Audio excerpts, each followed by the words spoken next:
তোমরা বলবাচ্চোদার মতো তোমরা শুধু শাড়ি না, তোমরা অন্য কিছু দেখতে পাচ্ছ।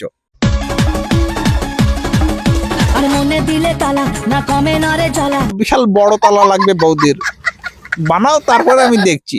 নমস্কার, ভিডিওটি শুরু করার আগে যদি আপনি একান্ত এই সিরিয়াস মাইন্ডের হয়ে থাকেন তাহলে এই ভিডিওতে সময় নষ্ট করবেন না, আর বাচ্চাদের জন্য এই ভিডিওটি নয়। আর যদি তোমাদের পাশে থাকে মা ভাই বোন তাহলে টুক করে কান পড়ে নাও হেডফোন। তাই বেশি আলতু ফালতু না বকে ভিডিও শুরু করা যাক। Let's start.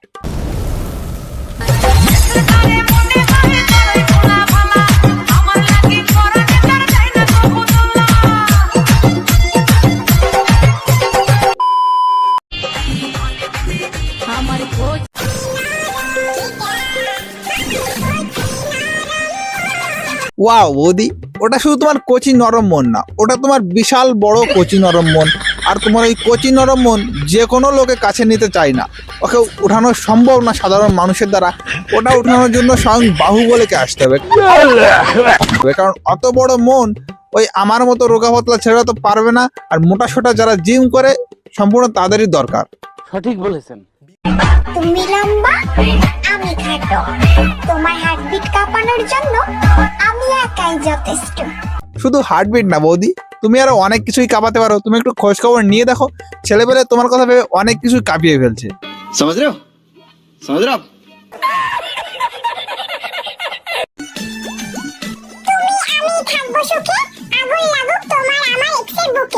এই যে বৌদিদের বুকে আগুন লাগানোর কথা বলতেছে, বৌদি যেসব জিনিসপত্র পরে পরে দেখাচ্ছে, বৌদি কিন্তু পরে রয়েছে তাতে দেখানোর জন্য। ওই জন্য ওরকম বোঝা যাচ্ছে এটা ছেলেপেলের যে কত জায়গায় আগুন লেগে যাচ্ছে সেটা বৌদি বুঝতে পারতেছে না।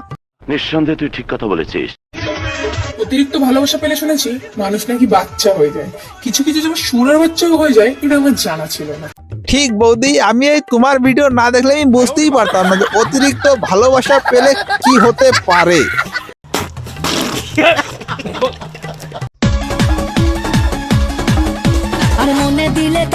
হ্যালো, এই বলছিলাম কি বৌদির বড় মনে তালা দিতে হবে, তো একটা 2 কুইন্টাল ওজনে একটা তালা বানিয়ে দিও তো।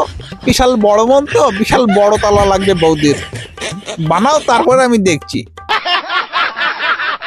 আমি মানুষকে গালাগালি দিই না। বৌদি মানুষকে গালাগালি দেয় না, কারণ বৌদি কি করে গালাগালি দেবে?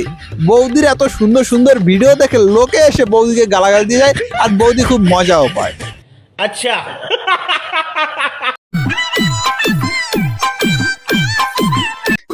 আরে বৌদি উকি মারবে না? বড়া, তোমার বাড়ি পাশে যদি আমার বাড়ি হতো আমিও একটু উকি মারতাম, যদি একটু গিটার বাজানোর ধান্দা আসে, একটু কাজ হতো গিটার বাজানোর।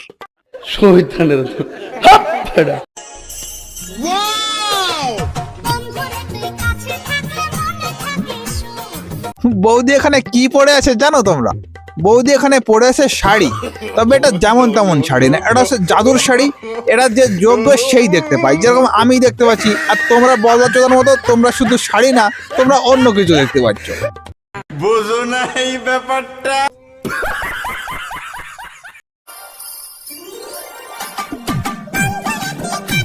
তা বন্ধুরা, আমি একটা জিনিসই বুঝে পাই না, এই যে সকল বড় মনের মালিকালা বৌদিগুলো আছে যারা এত সুন্দর ভিডিও বানায় দেখাইয়া, তাদের মুখ সবসময় এরকম কেন থাকে? তোমরা যদি কেউ জেনে থাকো তাহলে অবশ্যই কমেন্টস করো। আমাকে আনফলো করে আবার আমার স্টোরিও দেখছো। তবে বৌদি তোমার সেই স্টোরিটা কিন্তু সে যেখানে সেখানে বসে দেখে না, একমাত্র মেইন জায়গায় গিয়ে যখন কাজ হয় তখনই দেখে। क्या बात है सर, क्या बात है सर। তো বন্ধুরা, ভিডিও এই পর্যন্তই, দেখা হচ্ছে পরের ভিডিওতে। চ্যানেলে নতুন হলে চ্যানেলটিকে সাবস্ক্রাইব করে আমার পাশে থাকো। জানি প্রথম ভিডিও বেশি একটা ভালো দিতে পারলাম না, আশা করি ধীরে ধীরে ভালো হবে। এর আগে আরেকটা ছিল, সেই চ্যানেলটা তো বন্ধ করে দিয়েছি কোনো কারণে, সেটা আর বললাম না। আর চ্যানেলে যারা নতুন অবশ্যই একটু সাবস্ক্রাইব করে আমার পাশে থাকো। বাই।